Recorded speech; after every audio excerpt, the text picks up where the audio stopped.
4, contratos de colaboración empresaria. Esto está regulado dentro del Código Civil y Comercial de la Nación, ¿sí? Así que a tener en cuenta eso para buscar las normas. Bueno, en el esquema del nuevo Código Civil y Comercial, lo que tenemos es, primeramente, reguladas las disposiciones generales que son aplicables a todos los contratos de colaboración empresaria, y después, a continuación, tenemos reguladas algunas figuras típicas de estos contratos. Vamos a comenzar estudiando lo que son las disposiciones generales que están reguladas a partir del artículo 1442. Bueno, lo que nos dice el 1442 es cuáles van a ser las normas que le vamos a aplicar a estos contratos. Y nos dice de que las disposiciones de este capítulo se aplican a todo contrato de colaboración, de organización o participativo con comunidad de fin que no sea sociedad. A estos contratos no se les van a aplicar las normas sobre la sociedad, no son ni por medios de ellos se constituyen personas jurídicas, sociedades ni sujetos de derecho. Bueno, ¿por qué empieza hablando de contrato de colaboración, de organización o participativo?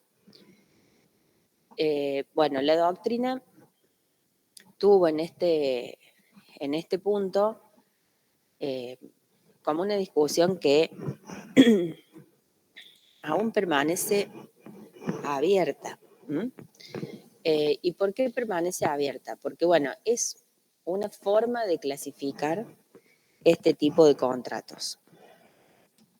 El código, en ese sentido, tomó una de las posturas, que es hablar de contratos asociativos. Con lo que acabamos de leer en este artículo es la más confusa que se podría haber elegido, porque precisamente si hablamos de contrato asociativo en términos, digamos, comunes del uso del lenguaje, es la que nos lleva más a pensar que estaríamos haciendo alguna especie de sociedad o de algún emprendimiento que implica algo parecido al contrato de sociedad. Las otras clasificaciones que había eran precisamente estas que enumera el código, que sean contratos de colaboración, contratos de organización o contratos participativos.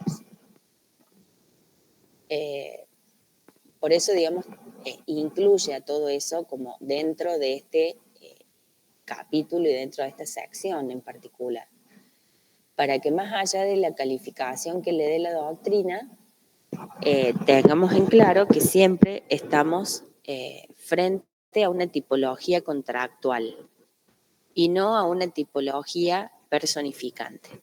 Esa es la gran, digamos, diferencia y la gran dificultad que está en este tema. Comprender que estamos organizando actividades en común, estamos persiguiendo una finalidad común entre todos quienes participan de estos contratos, pero que no existe ni la intención ni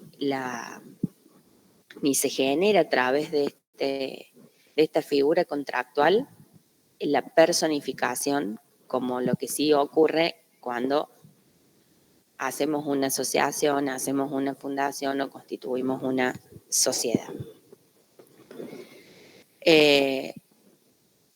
¿Cómo hacemos para distinguir si estamos frente a una cosa u otra?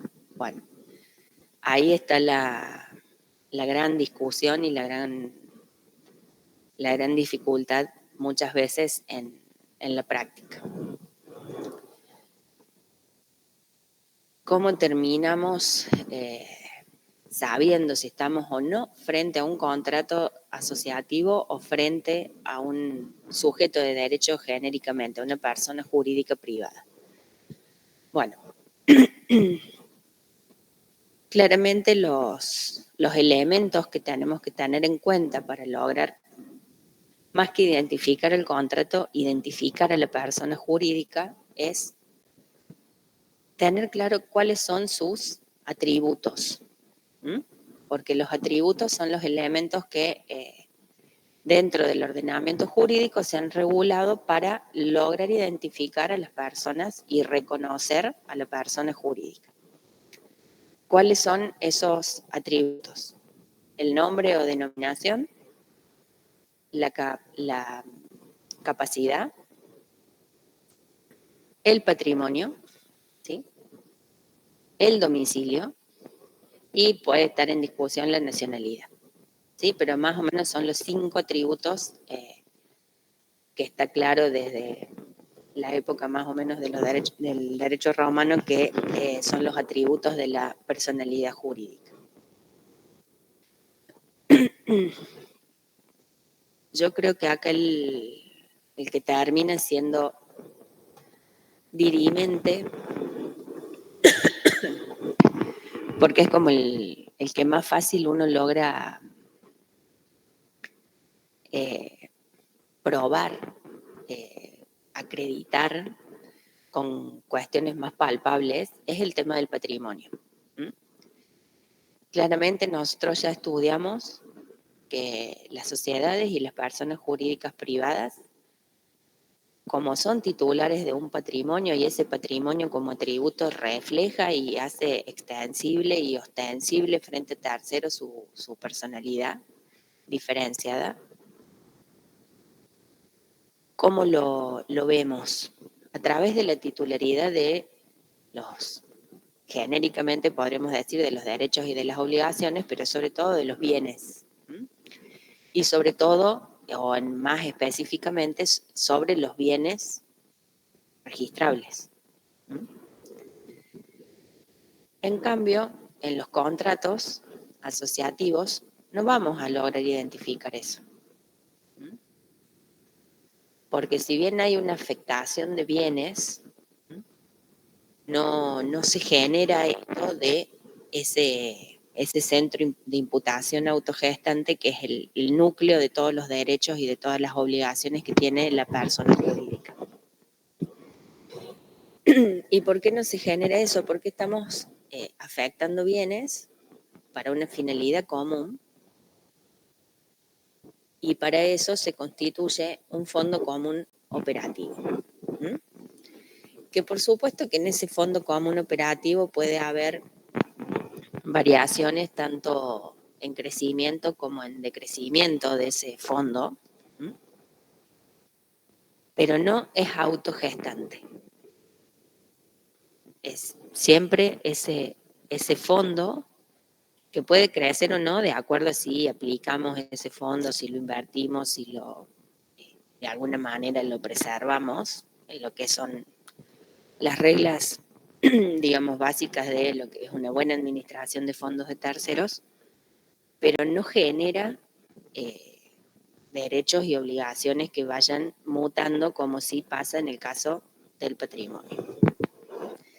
Por eso digo que ese es como me parece que es lo más claro para lograr diferenciar una cosa de la otra. Bueno, o sea que no es solamente una decisión de voluntad de los celebrantes o de los partícipes de estos contratos, sino que además no se generan los atributos porque no se genera la personalidad jurídica en este sentido. El último párrafo es un poco más, digamos, rebuscado de este artículo, porque nos habla de que las comuniones de derechos reales y a la indivisión hereditaria no se les aplican las disposiciones sobre contratos asociativos ni las de la sociedad. La comunión de derechos reales, podríamos decir que El ejemplo paradigmático es el condominio, condominio de un bien inmueble, condominio de un automotor. Y la indivisión hereditaria es el momento dentro del trámite sucesorio hasta que se hace la partición correspondiente.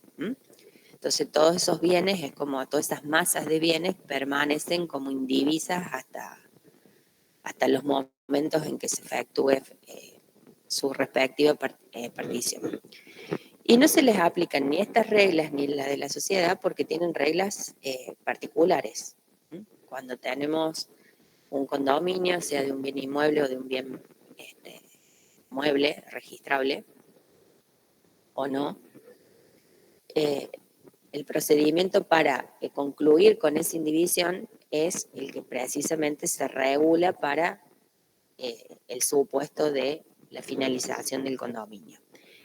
Y en el caso de la indivisión hereditaria, está regulado dentro de lo que es el proceso sucesorio para cuando fallece alguna persona humana. Por eso es que lo deja aclarado, porque bueno, sí hubo en doctrina, esto no estuvo nunca discutido ni controvertido, pero muchas veces en algunos casos jurisprudenciales, bueno, no se lograba como determinar si estábamos frente a una indivisión hereditaria, si estábamos frente a una especie de sociedad irregular o sociedad de hecho en los términos que estaba todo esto regulado antes de la modificación del código. Por eso se incluyen estas aclaraciones. Bueno, como estos contratos sí comparten con el acto constitutivo de sociedad esa, digamos, calificación jurídica de ser actos con una cierta vocación a la plurilateralidad y que son de organización, porque claramente cuando somos más de 2 o 3 personas, seamos personas humanas, seamos personas jurídicas que buscamos una finalidad común, claramente cuando se recurre a estas figuras contractuales, lo que estamos tratando es de regular precisamente esa organización común y cómo vamos, qué rol va a cumplir cada uno en esa organización en pos de alcanzar el objetivo final y común que tienen entre ellos. Entonces vamos a encontrar algunas normas similares a lo que ocurre con los actos constitutivos de sociedad, donde hay pluralidad de socios. Fíjense lo que dice el 1443 respecto de la nulidad del contrato asociativo.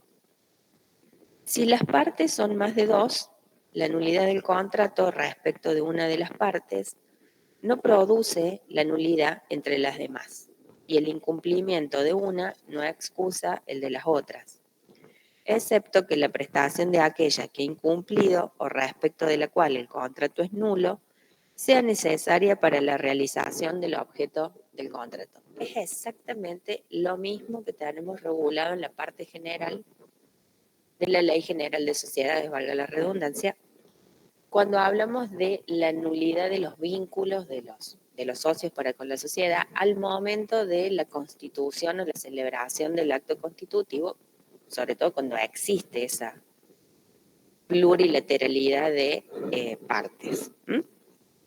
Bueno. Después, sí tenemos diferencias porque ya estamos dentro de una figura contractual. Allí nos vamos al 1444, cuando nos regula la forma de estos contratos y nos dice que no están sujetos a requisitos de forma, en general, como una disposición general aplicable a todos. Además, nos suma la libertad de contenidos. ¿Y qué significa esto de la libertad de contenidos? Que además de que tengamos la posibilidad de recurrir a las figuras contractuales típicas que están reguladas en el código, las partes tienen libertad para configurar estos contratos con otros contenidos totalmente diversos a los que están en las figuras típicas, sin que esto signifique o sin que esto acarree la posibilidad de considerar que porque se trata de contratos atípicos tengan alguna posible sanción en ese sentido. Es decir, existe libertad de forma, podemos hacerlo por instrumento público o privado y podemos generar un contrato asociativo a medida de los intereses de las partes que no se adecue a ninguna de las figuras típicas y va a ser totalmente válido, totalmente legal. Ya veremos cuáles serían los supuestos en los que podríamos llegar a estar incursos en alguna situación que sea sancionable, digamos, de alguna manera o repudiable desde el ordenamiento jurídico. Bueno, pero en principio eso es lo que está regulado. Otra diferencia que existe es la actuación que lleva adelante quien estaría ejerciendo el rol de representación o el equivalente a la representación. Nos vamos a leer el 1445. Cuando una parte trate con un tercero en nombre de todas las partes o de la organización común establecida en el contrato asociativo, las otras partes no devienen acreedores o deudores respecto del tercero, sino de conformidad con las disposiciones sobre representación, lo dispuesto en el contrato o las normas de las secciones siguientes de este capítulo.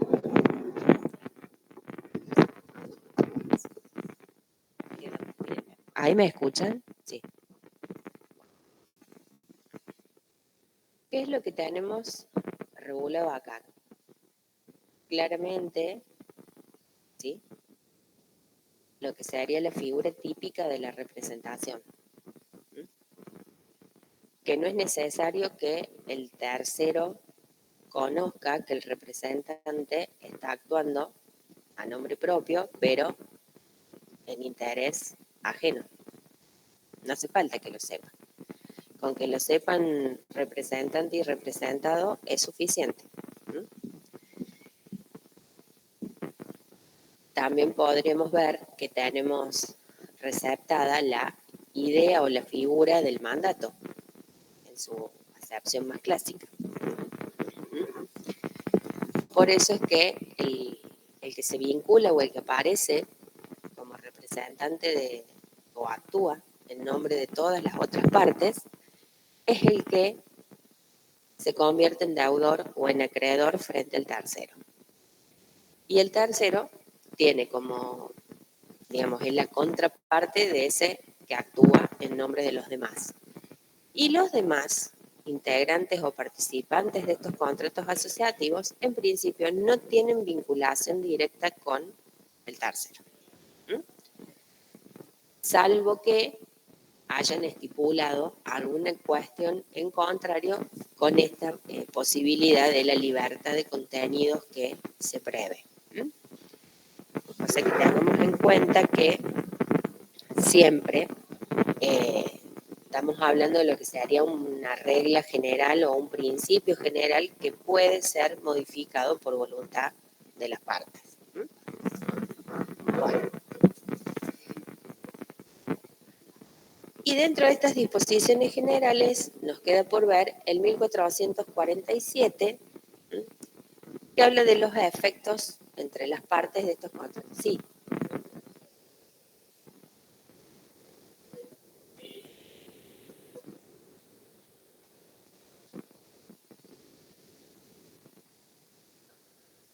No, no.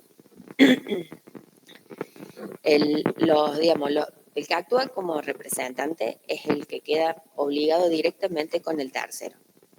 ¿Qué es lo que ocurre? Que ya vamos a ver cuando veamos las figuras típicas, que hay algunos supuestos en los cuales las otras, digamos, los representados podrían llegar a quedar vinculados con los terceros, pero en tanto y en cuanto se cumpla con lo que sería la situación de excepcionalidad. Las partes pueden regular algo distinto a esto, ¿sí? Después, lo que se discutirá en ese momento es hasta qué punto esa disposición en contrario es oponible o no, se la podemos hacer valer al tercero. Pero es factible modificar esto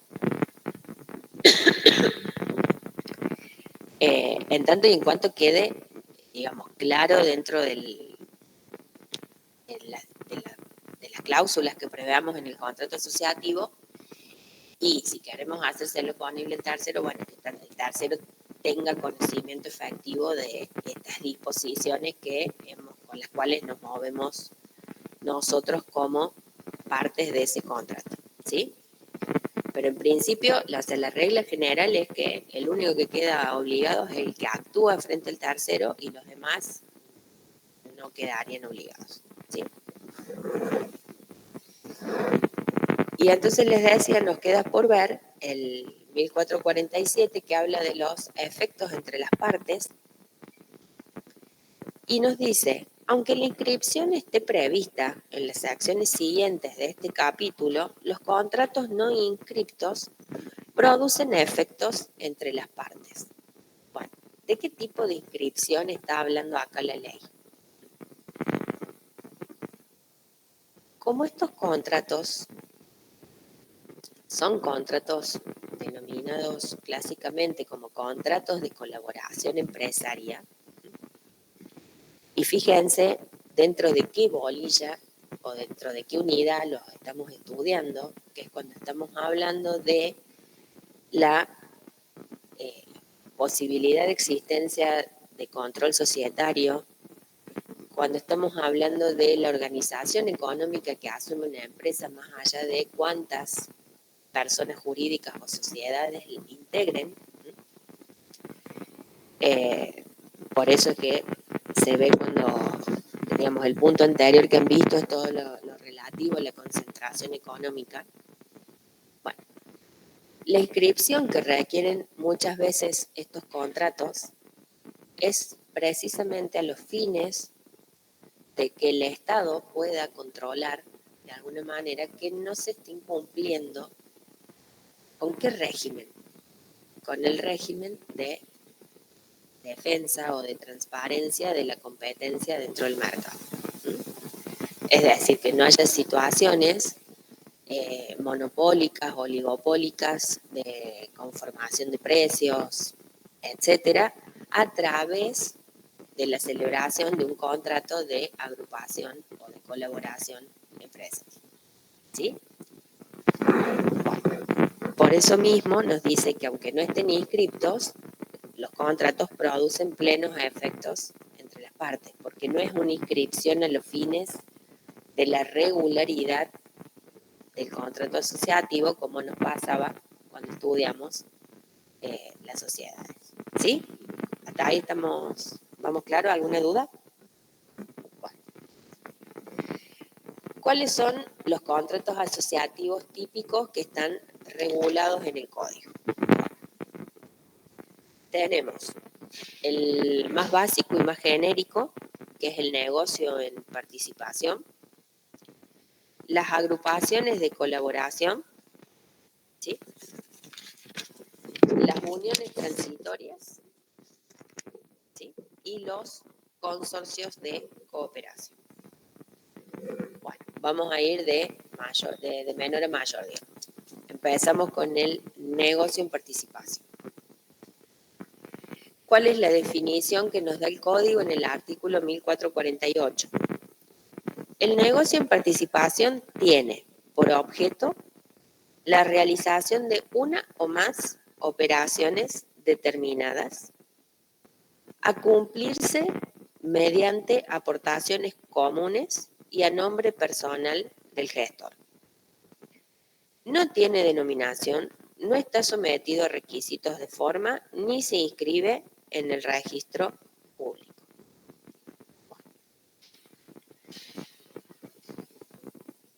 Vemos acá cuáles son los elementos caracterizantes de esta definición o de esta caracterización del negocio en participación. Tiene que tener como objeto realización de una o más operaciones determinadas.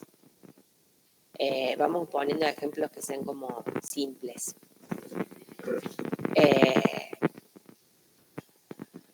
Decidimos, no sé, supongamos, comprar un container que contenga, no sé, indumentaria, ¿sí? Deportiva.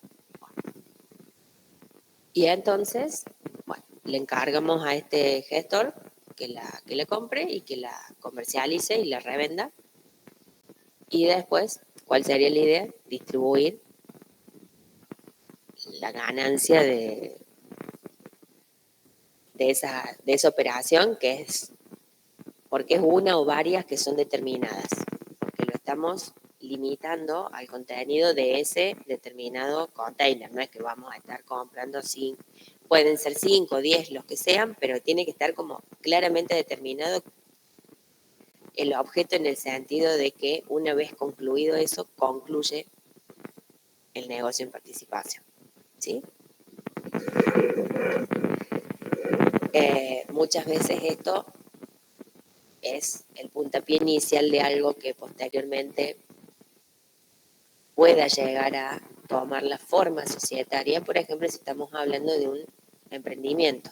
A veces cuando recién comienza un microemprendimiento hasta que logra crecer como empresa, una forma, una alternativa es recurrir al negocio en participación para precisamente ir avanzando en el crecimiento de ese emprendimiento sin necesidad de contar con una estructura societaria que por ahí se hace pesada a pesar de que tengamos las SAS y todos sus beneficios. Se realizan aportaciones, no son aportes, como estudiamos técnicamente en la Ley General de Sociedades, son aportaciones que yo lo que siempre me ha servido para comprender esta diferencia entre la aportación y el aporte es tomarlo como aquello que decidimos invertir en algo, ¿sí? Es como que nosotros podemos disponer de una suma de dinero y en lugar de invertirlo, no sé, en un plazo fijo, decidimos invertirlo en un negocio en participación. Eso es lo que a mí siempre me ha ayudado a diferenciarlo con lo que son los aportes de una sociedad. Si bien el aporte en una sociedad tiene también ese como componente desde lo económico que uno busca una cierta rentabilidad, pero no lo podríamos equiparar a compararlo como una inversión más rentable o menos rentable que un plazo fijo, ¿sí? Por ejemplo.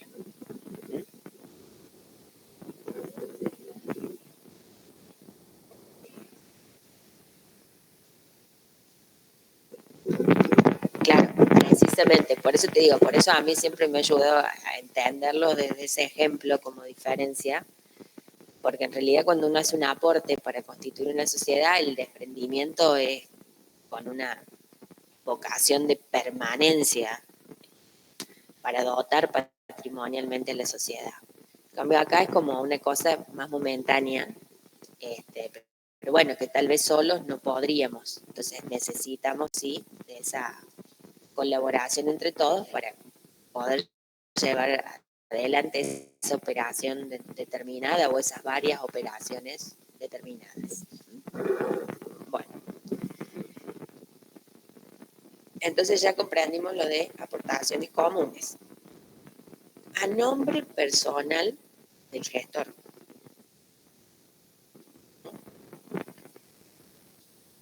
Porque en cabeza de quién va a terminar estando lo que podremos denominar el fondo común operativo, a nombre del gestor, ¿sí? Entonces, se le hace la aportación, la recibe el gestor a nombre personal y por eso es que se vincula de manera personal con los terceros. Pero, ¿qué es lo que está haciendo el gestor técnicamente? Administrando fondos de terceros. Siempre tengamos claro eso. Bueno. ¿Cuáles serían las otras partes del contrato? Los denominados partícipes, que son quienes van a hacer esas aportaciones comunes. Entonces, en el 1449 tenemos regulado el rol del gestor y nos dice que los terceros adquieren derechos y asumen obligaciones solo respecto del gestor. La responsabilidad de este es ilimitada y si actúa más de un gestor, son solidariamente responsables. Bastante en consonancia con lo que vimos en las disposiciones generales cuando estudiamos el 1445. En el 1450 está regulado el rol del partícipe. El rol del partícipe nos dice que es la parte del negocio que no actúa frente a los terceros, no tiene acción contra estos, ni estos contra aquel, en tanto no se exteriorice la apariencia de una actuación común. ¿Qué tipo de actuación común se exteriorizaría en este supuesto del negocio en participación? Este partícipe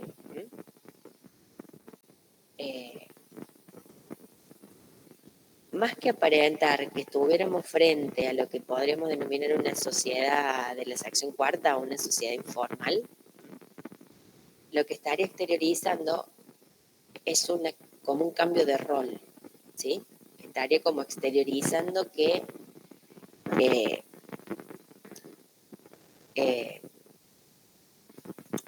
esa apariencia de la actuación común no sería apariencia de actuación común como si fuera en una sociedad, sino apariencia de actuación común como cogestor, ¿sí? Como gestores plurales, lo que acabamos de ver arriba, que se actúa más de uno, ¿sí? Son solidariamente responsables. Entonces acá esa apariencia es como si fueran dos gestores que actúan indistintamente, ¿sí? ¿Se entendió esto? En el 1451, por eso les decía que no nos olvidemos que están administrando fondos de terceros, se prevé los derechos de información y rendición de cuentas. Por eso nos dice que el partícipe tiene derecho a que el gestor le brinde información y acceso a la documentación relativa al negocio. También tiene derecho a la rendición de cuentas de la gestión en la forma y en el tiempo pactados y en defecto de pacto anualmente y al concluir la negociación. O sea que vemos que el negocio en participación puede tener una duración muy acotada en el tiempo, es la normalidad de los casos, o puede tener una duración un poquito más larga en el tiempo que incluya 1, 2 años o 3 o más. No hay como un límite en esto, ¿sí? Entonces, si se extiende el negocio en participación a 2 o 3 años, hay que ver cuáles son esas operaciones determinadas que se llevan adelante, que tienen como objeto. Bueno, esas rendiciones de cuentas se deben hacer por lo menos anualmente, salvo que nosotros hayamos fijado algún otro plazo menor o distinto en el contrato que celebramos. Y si son muy acotadas en el tiempo, por eso habla de algo Una vez que se ha cumplido el objeto, bueno, allí se produce la rendición de cuentas. Y por último, como los partícipes son los que no quedan obligados y vinculados frente a terceros, hay que establecer algún tipo de límite en cuanto a las pérdidas. ¿Por qué? Porque el gestor responde ilimitadamente. ¿Qué nos dice el 1452? Las pérdidas que afecten al partícipe no pueden superar el valor de su aporte, dice acá el código, debió decir de su aportación. Bueno, ¿por qué? Porque es esa suma que él destina. Por eso yo les digo que a mí esto me sirvió mucho comprenderlo o estudiarlo de esa manera, tenerlo como relativo a algo que yo busco una inversión y en vez de invertir en algo seguro, como puede ser un plazo fijo, comprar acciones, qué sé yo, bueno, invierto en un negocio en participación. ¿Sí? Por eso es que se limita la pérdida a esa aportación que hice. Y eso es todo lo que tenemos del negocio en participación. Es el más simple, el que se puede utilizar para las más variadas cosas y que tiene menor, digamos, regulación legal como figura típica a la hora del contenido, la forma, etc. O sea que hay como libertad para regularlo como nos parezca, en tanto y en cuanto no violentemos un poco esas disposiciones generales, salvo lo que se pueden modificar. Bueno. Después vienen las agrupaciones de colaboración. Están definidas en el 1453 y nos dice, hay contrato de agrupación de colaboración cuando las partes establecen una organización común con la finalidad de facilitar o desarrollar determinadas fases de la actividad de sus miembros o de perfeccionar o incrementar el resultado de tales actividades. Entonces, a ver, ¿cuáles serían los elementos caracterizantes? Bueno, una organización común,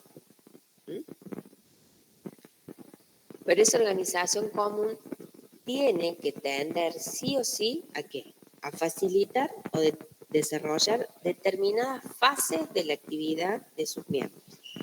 Cuando hablamos de fases de la actividad de sus miembros, probablemente no esté correctamente, digamos, expresado en el código, porque son cuestiones que tienen más que ver con la actividad empresarial o la actividad productiva.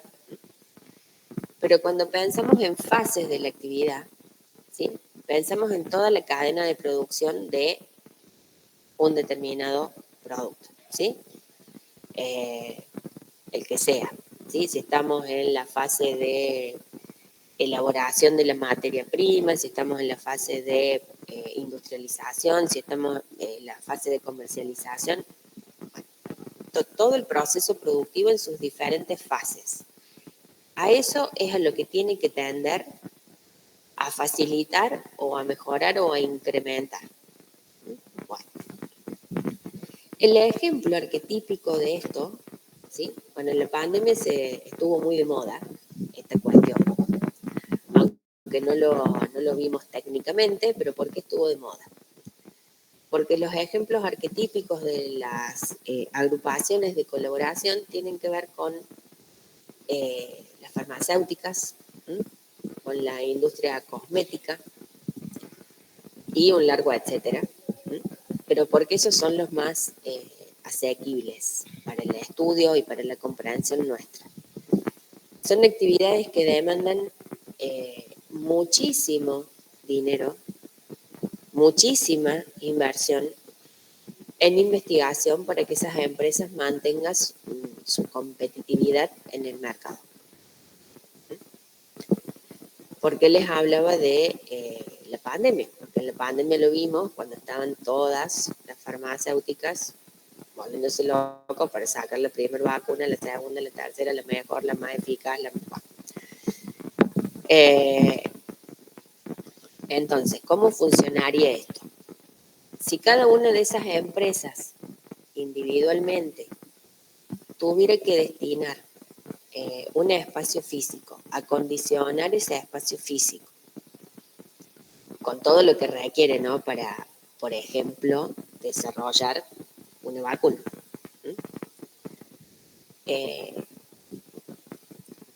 Tener todas las medidas de seguridad que requiere ese espacio físico, ni hablar de la aparatología que haga falta, bueno, todo lo que requería. Si cada uno lo tuviera que tener individualmente,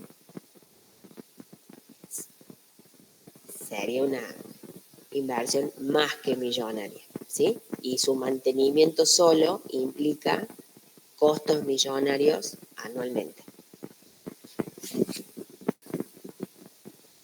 Pero ustedes me dirán, bueno, pero profe, si son competidoras, ¿cómo van a estar agrupadas para colaborar si están compitiendo entre ellas? Bueno, lo que ocurre es que en lugar de tener 3 edificios montados en paralelo con las mismas prestaciones, con los mismos aparatos, con las mismas cosas, lo que hacen es tener un solo edificio más grande, donde a través del contrato de colaboración, de la agrupación de colaboración, termina funcionando el uso de las distintas instalaciones, de los distintos aparatos, como si fuera un tiempo compartido. O sea, ellos jamás comparten la información de cómo van avanzando sus investigaciones, ni los equipos de trabajo se comparten, pero sí se comparten la aparatología, sí se comparte, por ejemplo, la seguridad que hay que tener en ese tipo de edificios, sí se comparten los costos de mantenimiento, de limpieza, de acondicionamiento que requiera cada uno de esos espacios, pero entre ellos no comparten información, digamos, ¿sí? Entonces, ¿qué es lo que ocurre en estos casos? ¿O qué es lo que permite y por qué las empresas lo utilizan a este contrato? Bueno, porque si cada una de ellas tiene que invertir anualmente, supongamos, $2 millones en investigación, a través de la celebración del contrato de agrupación de colaboración, podrían mantener esa suma fija a lo largo del periodo de vigencia del contrato de agrupación de colaboración. Si no lo hicieran, cada año deberían invertir mucho más. ¿Por qué? Porque los equipos se vuelven obsoletos. Los aparatos, por ejemplo, en medicina, en todo eso, cuestiones de salud, todo se vuelve obsoleto muy rápidamente, porque los avances de la ciencia son bastante veloces. Entonces, cada una de las empresas por sí misma debería ir aumentando todos los años la suma que destina a investigación. A través de la celebración del contrato de agrupación de colaboración, la podría mantener fija durante el periodo de vigencia del contrato. ¿Se comprendió esto? Bien.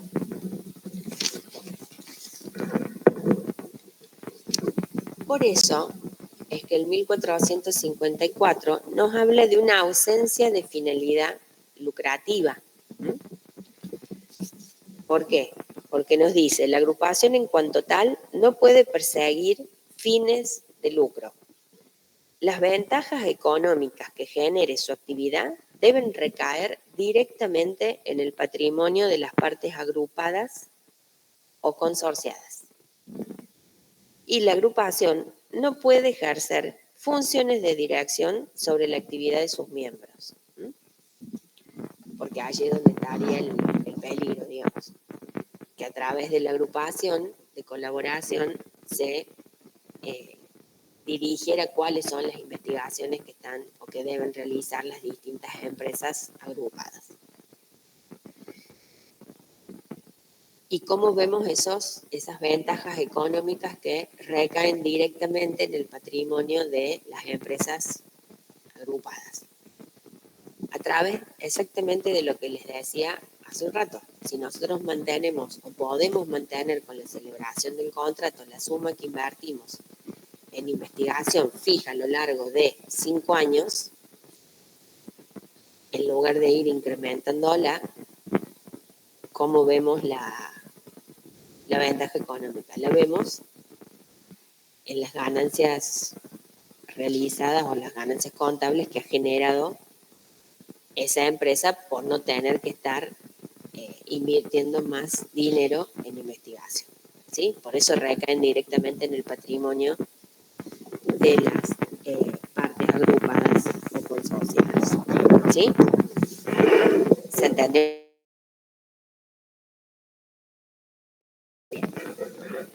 Pero esa ausencia definitiva, ¿sí?, no significa que el fondo, como un operativo, no pueda tener como un crecimiento o un decrecimiento, ¿sí?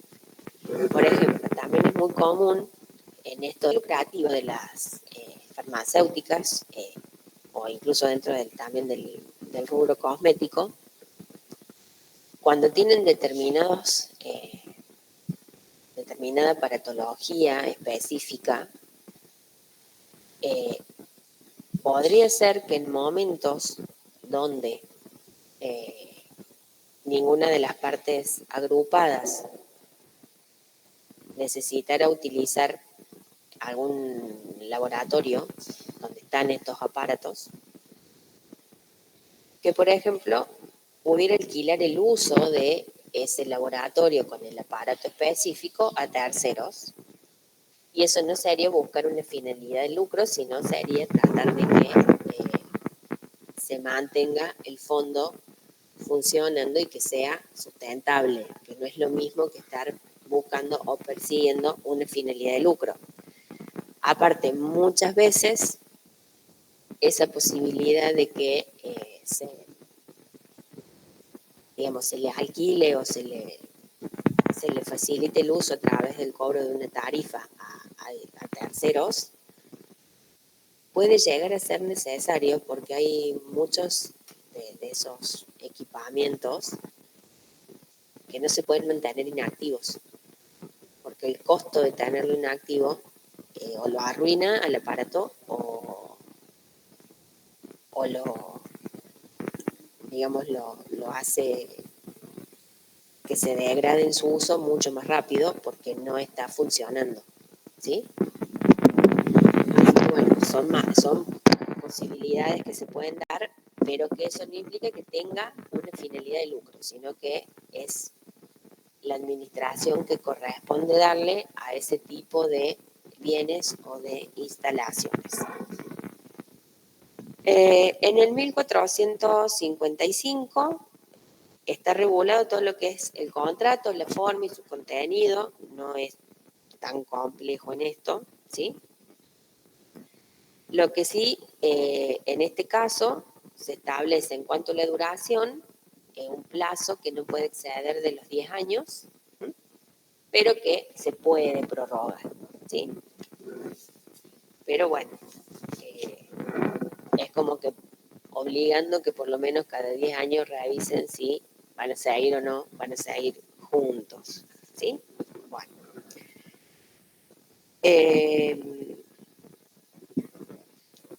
Pero como este contrato tiene una ocasión de permanencia por lo menos por 10 años, y claramente es un contrato plurilateral de organización, hay que no establecer órganos societarios, porque acá no existen órganos societarios, pero sí hay que buscar la manera en que esas partes tomen decisiones comunes, que no signifique estar celebrando un nuevo contrato cada vez que tengan que tomar esas decisiones.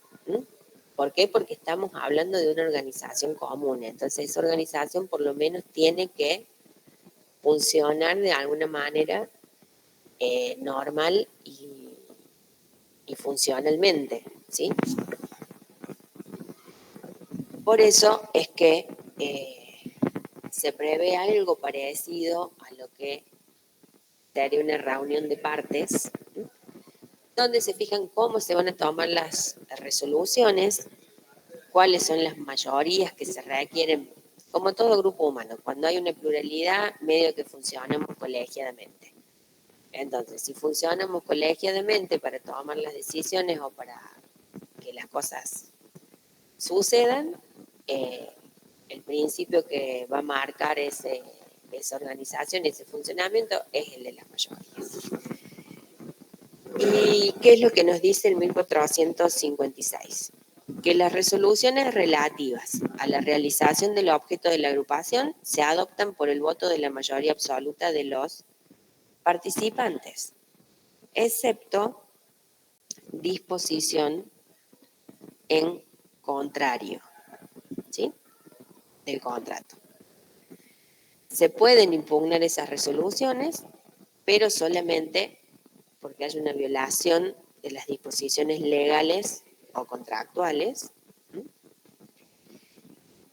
Y se establece que las reuniones o consultas a los participantes deben efectuarse cada vez que lo requiera un administrador o cualquiera de los participantes. Y no se puede modificar el contrato sin el consentimiento unánime de los participantes.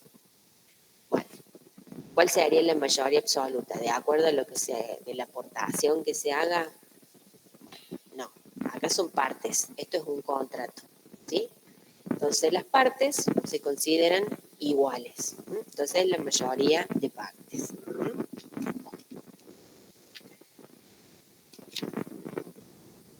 Hablamos de un administrador, porque claramente nos hacía falta. 1457.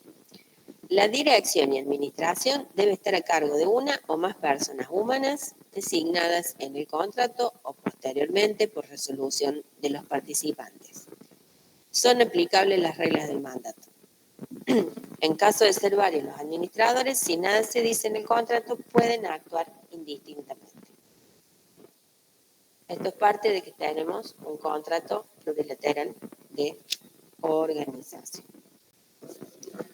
¿Estamos hasta acá? Bueno, acá sí tenemos regulado el Fondo Común Operativo. ¿Por qué?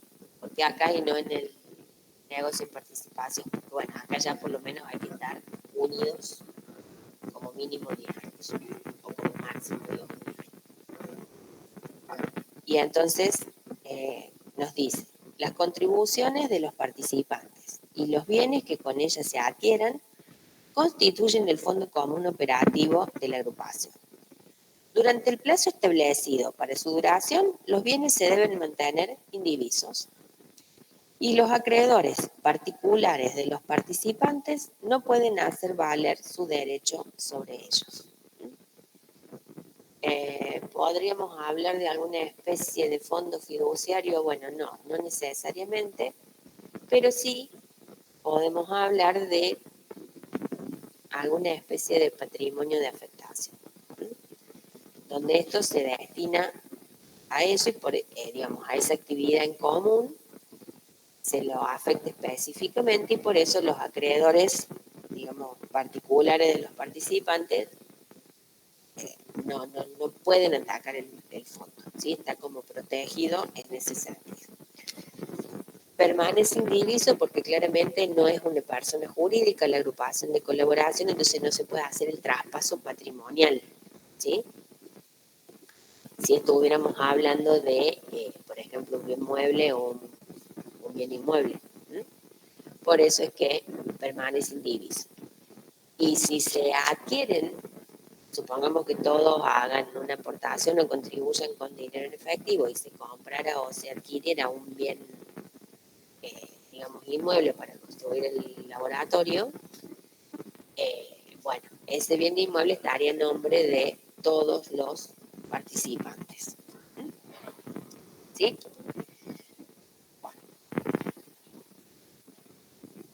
Pero a diferencia de lo que vimos en las disposiciones generales y a diferencia de lo que vimos con el negocio de participación, acá los participantes tienen un régimen de responsabilidad distinto. ¿Y qué es lo que nos dice?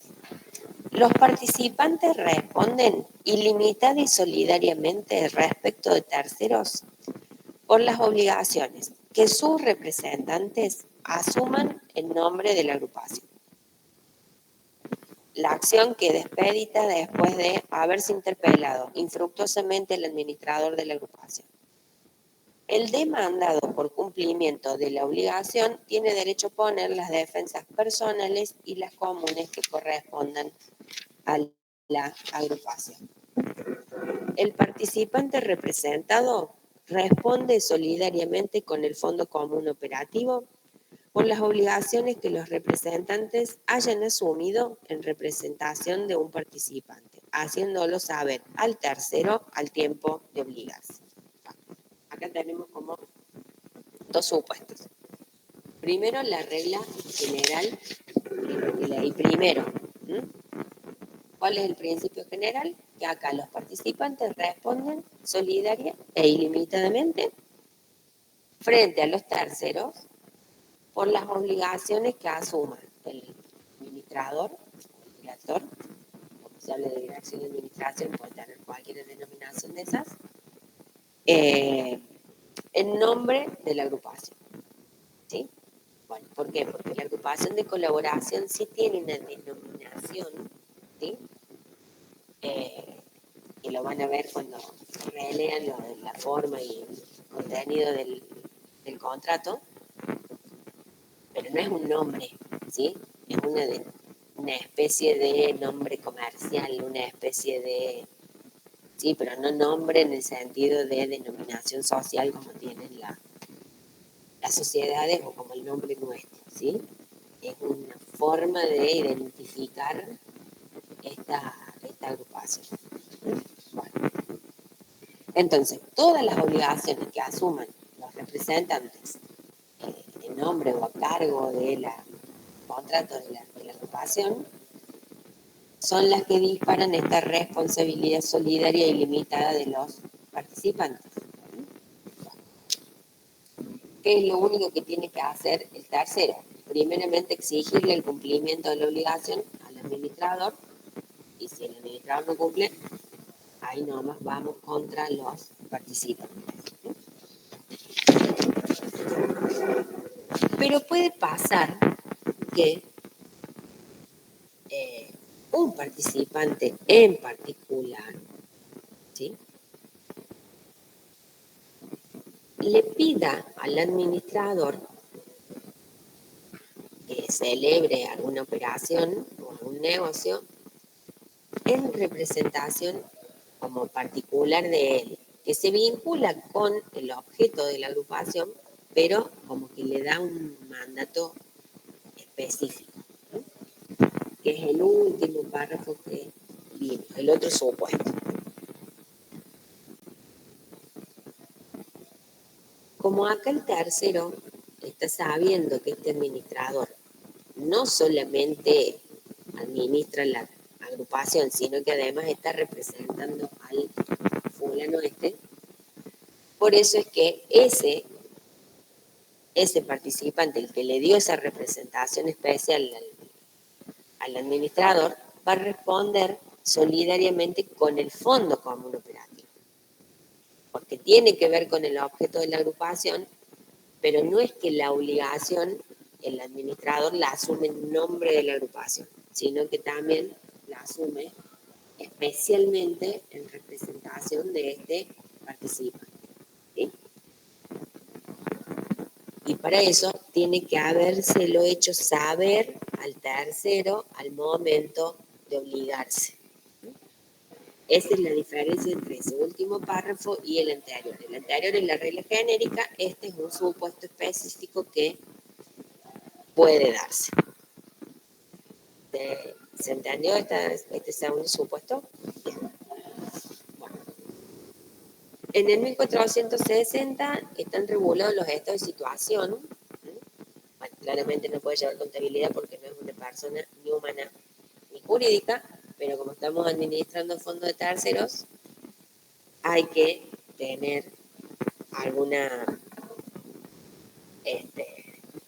alguna especie de contabilidad específica, entonces se regulan los estados de situación. Y fíjense que el segundo párrafo de este 1460 a ustedes les interesa en especial. ¿Por qué? Porque acá nos habla de que los beneficios o las pérdidas, o en su caso los ingresos y gastos de los participantes derivados de su actividad, pueden ser imputados al ejercicio en que se producen o a aquel en el que se aprueban las cuentas de la agrupación.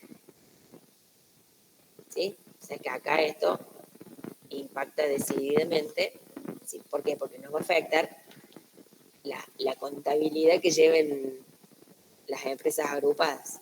¿Sí? No tanto porque nos afecte la agrupación, sino porque tenemos esta opción de a qué ejercicio imputamos los beneficios o las pérdidas.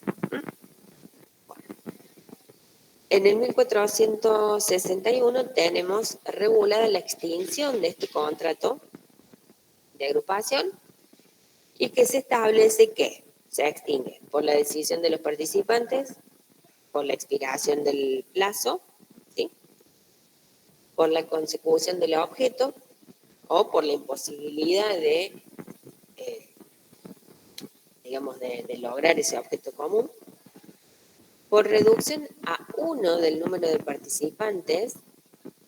Esto sigue, digamos, o nos remite a la regulación anterior de la Ley General de Sociedades, pero bueno, porque son contratos plurilaterales de organización y acá sí o sí se requiere la plurilateralidad porque son contratos. Tiene que haber por lo menos 2. Por eso que cuando se reduce a 1, se extingue el contrato. Por incapacidad, muerte, disolución o quiebra de un participante, a menos que el contrato prevea su continuación o que los demás participantes lo decidan por unanimidad. Por decisión firme de la autoridad competente que considere que la agrupación persigue la realización de prácticas restrictivas de la competencia. Por eso es que estos contratos se inscriben. Y por eso allí aparece ese contralor del Estado diciendo, bueno, acá hay algo que está violando el régimen del libre mercado. Por causas específicamente previstas en el contrato. Bueno. Pero así como vimos que algunas cosas siguen vigentes o siguen aplicándose porque estamos hablando de un contrato, vimos que era de organización, hay que regular la forma de administrarlo, hay al Fondo Común Operativo, hay que regular la manera en la que se toman las decisiones cuando son 2 o más personas. También tenemos que regular qué es lo que ocurre si algunas de estas personas o empresas que integran el contrato de agrupación de colaboración se estaría portando un poco mal, ¿sí? Porque si no lo tenemos que tener por el plazo de vigencia. Entonces se establece algo parecido a lo que es la exclusión de un socio en una sociedad. Acá se puede excluir a una de las partes. Y entonces nos dice el 1462, sin perjuicio de lo establecido en el contrato, cualquier participante puede ser excluido por decisión unánime de los demás si contraviene habitualmente sus obligaciones, perturba el funcionamiento de la agrupación o incurre en un incumplimiento grave. Cuando el contrato solo vincula a 2 personas, si una incurre en alguna de las causales indicadas, el otro participante puede declarar la resolución del contrato y reclamar del incumplidor el resarcimiento de los daños. Bueno, acá bastante simple porque es contrato. Sí.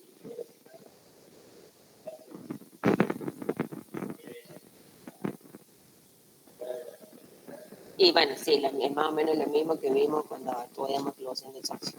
O sea, a ver, acá mientras tengamos dos o más partes, si las cosas no se aceptan voluntariamente, digamos, de buena fe y como haciéndose cargo de las cosas que uno hace, y seguramente terminaremos encontrándonos en tribunales si no se logra arreglar de alguna forma. Por supuesto que va a haber mecanismos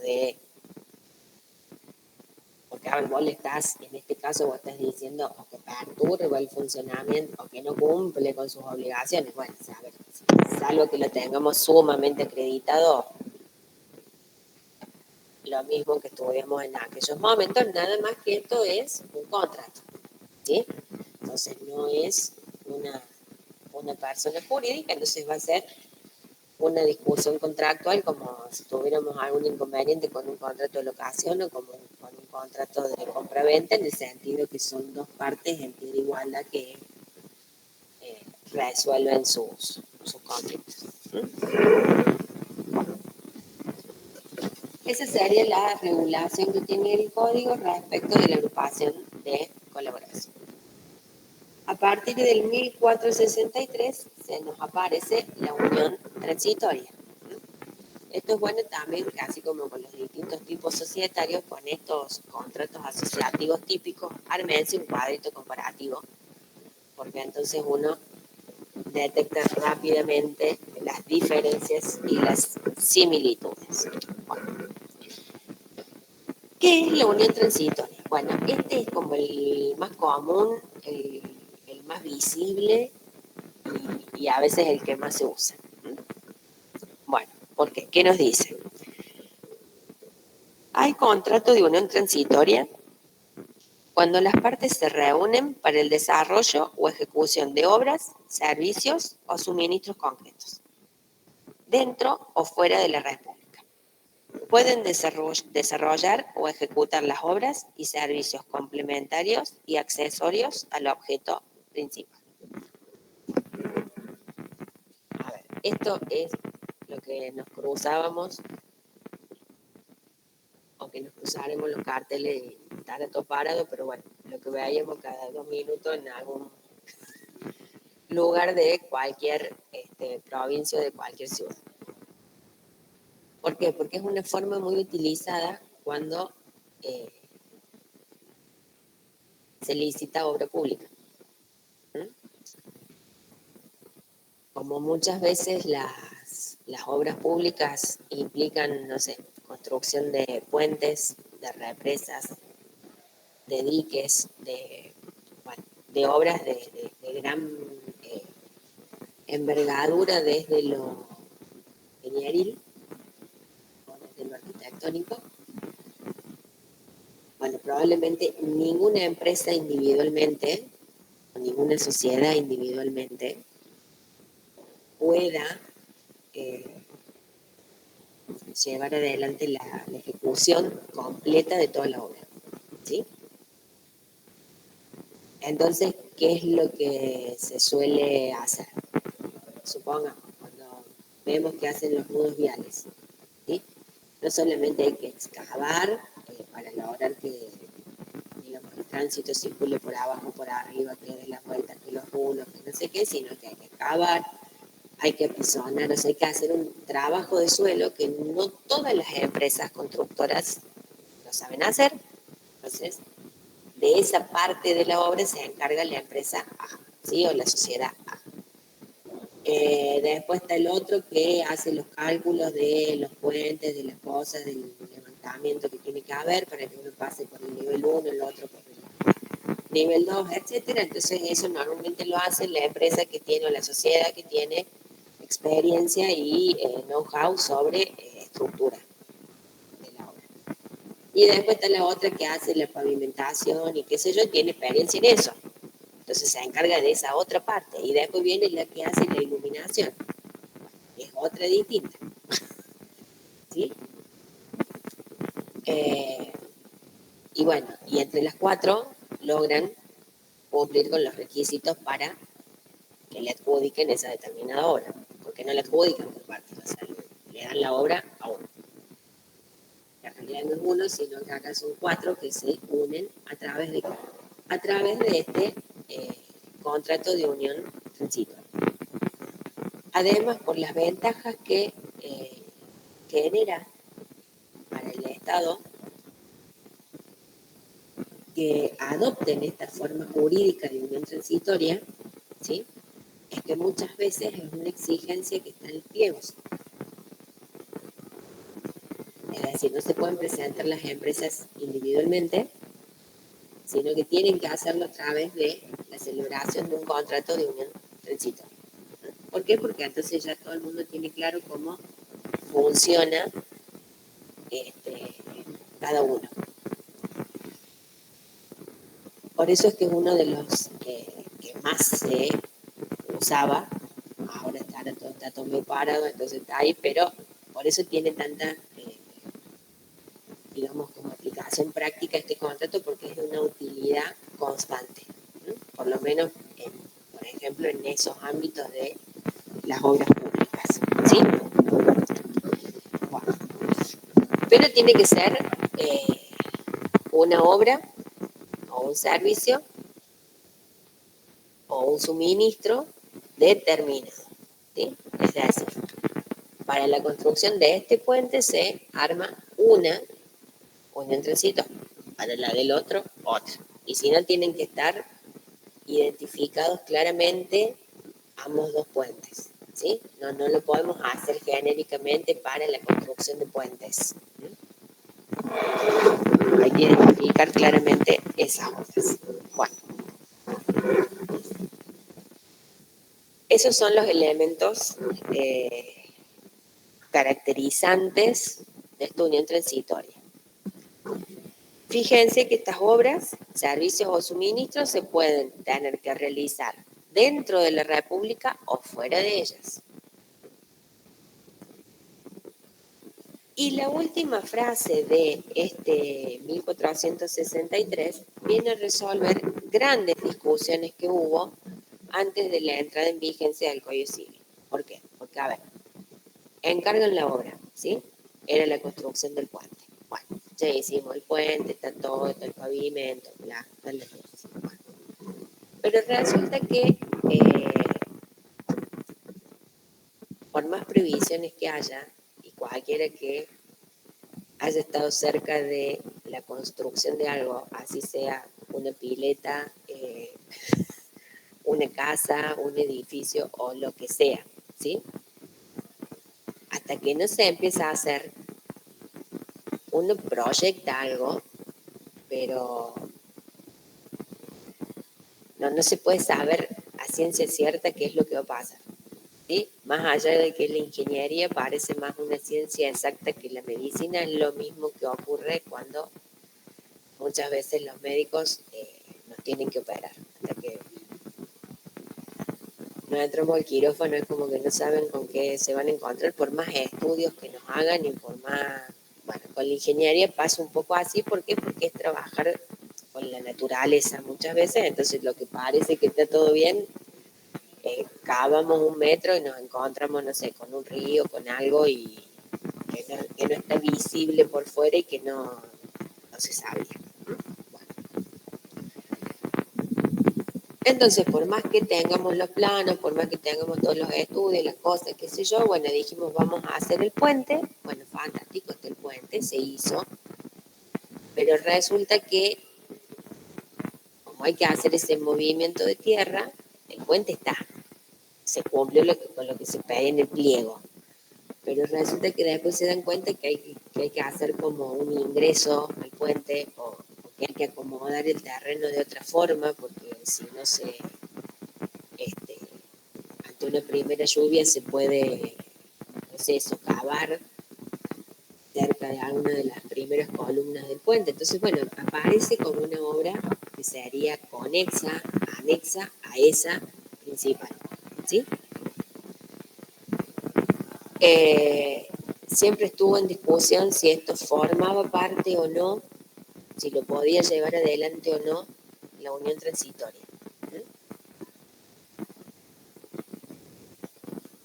como hubo tanto problema con eso y algunos jueces interpretaron que sí, otros jueces interpretaron que no, cuando se sanciona y se entra en vigencia el nuevo código, esto ya se previó para evitar precisamente esos problemas. Por eso es que habla de que la unión transitoria puede desarrollar o ejecutar las obras y servicios complementarios y accesorios al objeto principal.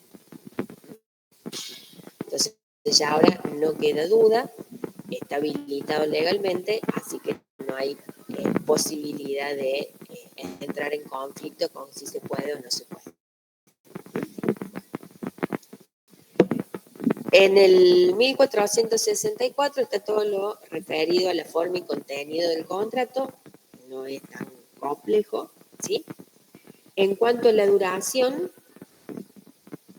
nos dice que la duración de la unión transitoria tiene que ser igual a la de la obra, servicio o suministro que constituye el objeto. Porque claramente si ese es su objeto, tiene que poder cumplirlo, entonces tiene que estar claramente asociado a la duración de esa obra, servicio o suministro.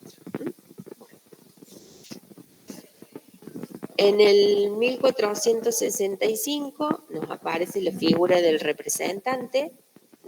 Bueno, y acá sí presten un poquito de atención porque, como ya les expliqué la caracterización, esto va a tener lógica con eso, porque nos está diciendo que el representante tiene los poderes suficientes de todos y cada uno de los miembros para ejercer los derechos y contraer las obligaciones que hacen el desarrollo o ejecución de la obra, servicio o suministro. Si dijimos que nos hacían falta las 4, digamos, sociedades o empresas, porque cada una se dedicaba a una parte específica de la obra, esto está en consonancia, ¿sí? ¿Por qué?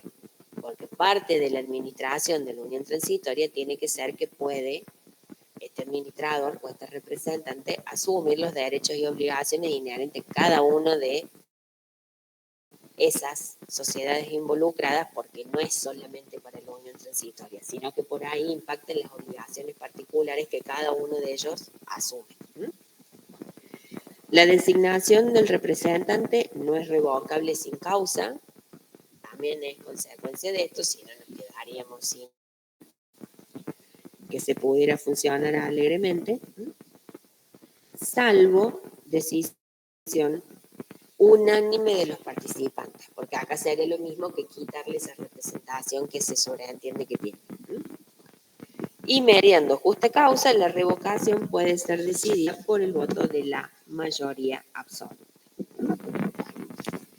El contrato y la designación del representante, nos dice el 1466, deben ser inscritos en el registro público que corresponda.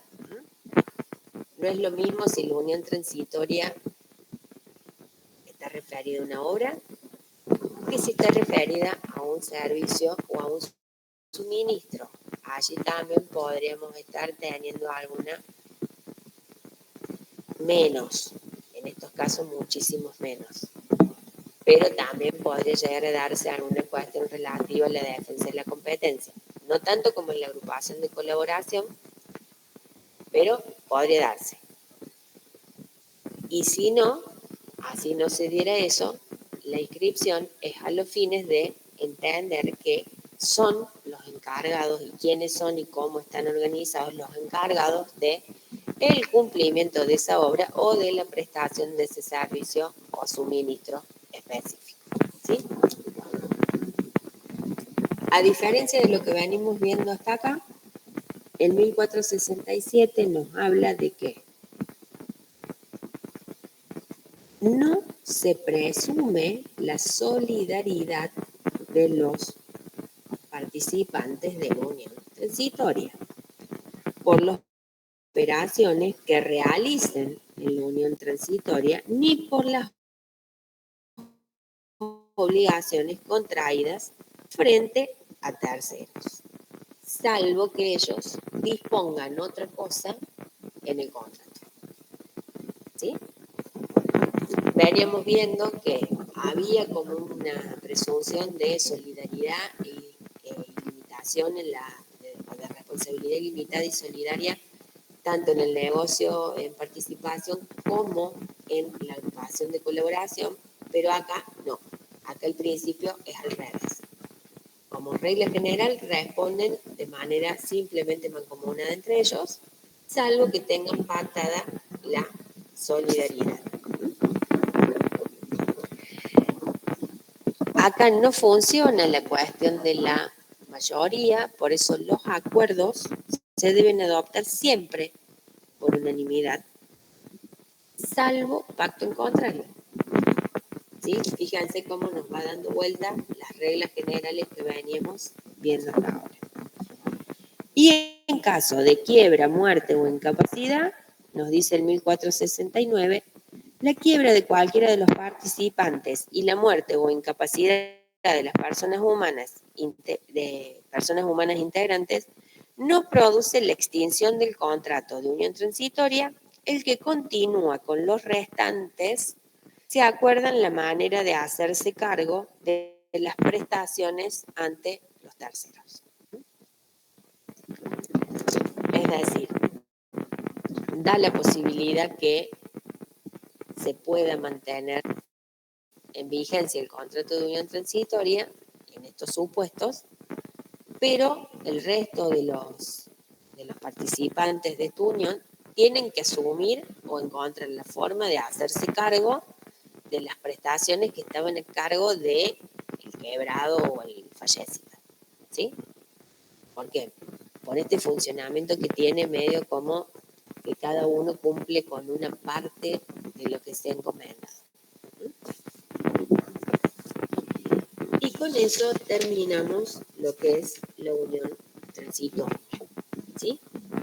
Y nos queda por ver el consorcio de cooperación.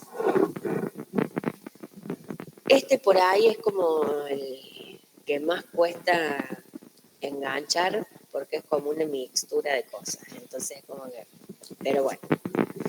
A ver, ¿qué nos dice el 1470?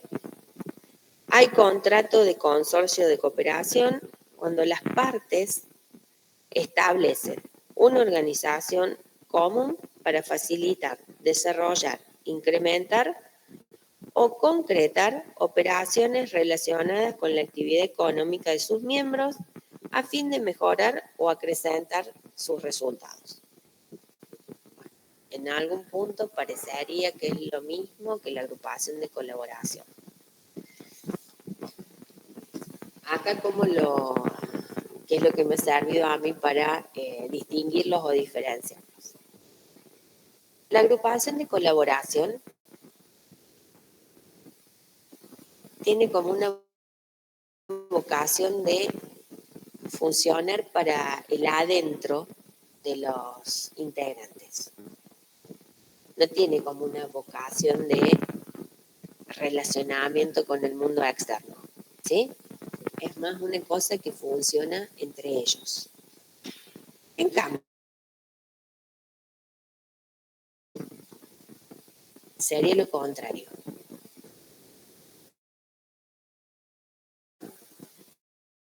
Vincularse o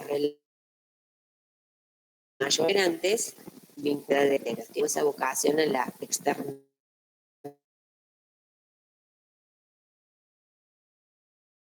Lo que nuestra organización común permite facilitar, desarrollar,